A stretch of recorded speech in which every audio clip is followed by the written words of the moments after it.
제가 이제 그런 분들한테 계속 답변을 꾸준하게 드리는 게 이런 비만 관련된 약들이나 주사들은 다 맞으셔도 돼요. 하지만 그 한약재 같은 것들도 있죠, 선생님. 그런 건 되나요? 저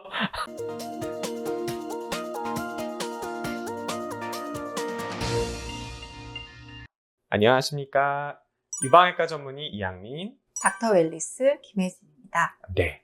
여러분 이제 지난 앞선 영상에서 이제 먹는 것들 그리고 잠 주무셔야 되고 이런 것들에 대해서 이제 말씀을 드렸고, 여러분들이 이제 다이어트를 할 때 사실 그냥 정말로 식단 조절, 운동 뭐 이런 걸로만 하는 경우도 있지만, 좀 비만도가 높으신 분들이라든지 아니면 정말로 나는 조금 약의 도움이 필요하다 이런 분들이 있어요. 그래서 그런 분들이 종종 저한테 이런 거 먹어도 되나요? 이런 주사 맞아도 되나요? 하는데, 사실 솔직히 말씀드리면 제가 무릎 수술을 받고 잘 못 움직였어요. 그러면서 70kg대였던 게 90kg가 넘게 살이 쪘었어요. 굉장히 많이 살이 쪘죠. 그래서 제가 마지막 국대 성모에 있을 때 이제 정말 뚱뚱했었는데, 누가 삭센다 주사 얘기를 해 갖고 예.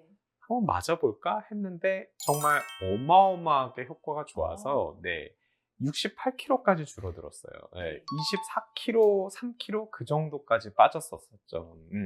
네, 정말 도움을 많이 받았는데 정말 좋은 약인 것 같아요.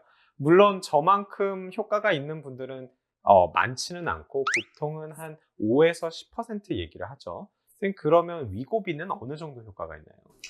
위고비는 15%? 15%. 네. 평균이 그런 것 같습니다. 15%잖아요. 그래서 그쵸? 삭센다보다는 조금 더 높은 네. 1.5배에서 한 2배까지 음. 그렇게 보는 바가 있지만, 네. 일단은 약간 유니콘과 같은 존재가 돼버려서 일단 들어가 봐야 알겠습니다. 그래요.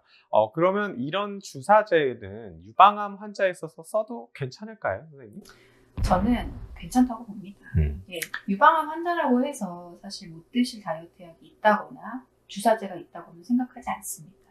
저도 그렇게 생각합니다, 여러분. 제가 누누이 말씀드리는데, 제가 이제 그런 분들한테 계속 답변을 꾸준하게 드리는 게 이런 비만 관련된 약들이나 주사들은 다 맞으셔도 돼요.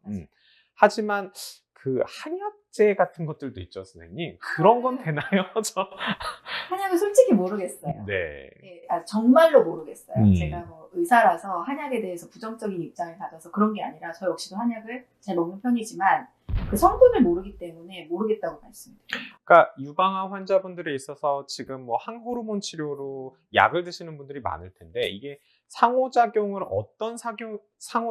있을지 없을지 이것도 전혀 그런 게 연구가 된 바가 없기 때문에, 사실 한약재로 유방암 환자가 지금 뭔가를 치료를 하고 있는데 한약재적인 그런 비만 치료제는 좀 권하지 않습니다, 저도. 그리고 혹시나 선생님은 아시나 싶어서 한번 여쭤봤는데, 역시나 네, 섣불리 드시는 거는 좀 아무도 모르니까 가급적 그냥 차라리 다른 약으로 대체를 하시는 게 좋을 것 같긴 해요. 성분이 확실한 약으로 드시고 그 약을 이용해서 다이어트를 하시는 것이 훨씬 더 좋다고 생각합니다. 한약재들 같은 경우에는 그 부신을 강화시켜서 체력 강화용의 어떤 성분을 쓸 수도 있기 때문에, 그런 부신 강화를 시키는 성분들이 여성 호르몬을 건드릴 수가 있거든요. 그게 바로 스테로이드죠, 결국에는. 스테로이드일 수도 있고요. 스테로이드가 아닌 그런 것들도 이제 있나요? 그런 성분들도 있습니다. 네네. 부신 호르몬이지만 이제 뭐 감초라든지, 감초는 괜찮지만은요, 또 다른 성분들이 있어요. 그런 성분들을 쓰게 되면 여성 호르몬과 관련된 그렇죠. 유방암이잖아요. 네네. 그러면 안 좋겠죠. 그래서 성분이 확실한 약으로 시작을 하시는 게 훨씬 좋습니다. 그러면 이제 삭센다나 위고비는 더 비싸고, 삭센다도 사실 주사 비용이 만만치 않잖아요. 맞습니다. 그러면 조금 더 저렴한 먹는 약들은 뭐가 있을까요, 선생님? 만약에 먹는 약으로 한다 그러면 추천해 주실 약이 있으실까요? 뭐 어떤 공식대로 처방하는 건 아니고 사람에 맞춰서 사실 처방하기는 하는데요. 가장 대표적인 것이 바로 펜터민이겠죠. 네. 예, 가성비가 좋고 저렴하면서 네. 효과가 확실한 그런 다이어트 약물인데요. 근데 암 환자분들, 특히 이제 유방암 환자분들을 많이 다이어트 관리를 하다 보면, 다이어트 약, 특히 뉴스에 나오는 향정인데 이거 먹어도 되는지 굉장히 네. 겁내하시거든요. 네. 여러분 괜찮습니다. 예, 여러분의 호르몬을 건드리지 않고 오히려 빠른 지름길로 안내하실 수 있고요. 그렇군요. 본인만 유지 관리만 잘 하신다면 걱정하지 않으셔도 됩니다. 그래서 펜타민 같은 경우에는 한 달에 한 10만 원도 안 되는 가격으로 사실 아주 효율적으로 도움을 받을 수가 있겠고요. 싹센다는 한 펜 같은 경우에는 가격이 한 7만 원에서 한 12만 원까지 네, 형성이 그쵸. 되어 있는데 그 한 펜으로 빠르면 2주 이 정도까지 쓸 수가 있죠. 그래서 가격적인 부담이 있기 때문에 사실 먹는 약으로 돌리시는 환자분들도 꽤 계시거든요. 오늘 좋은 내용 감사드리고 네. 또 다음 영상에서 더 좋은 내용으로 다시 찾아뵙도록 하겠습니다. 유방외과 전문의 이양민 닥터 앨리스 김혜진이었습니다. 감사합니다.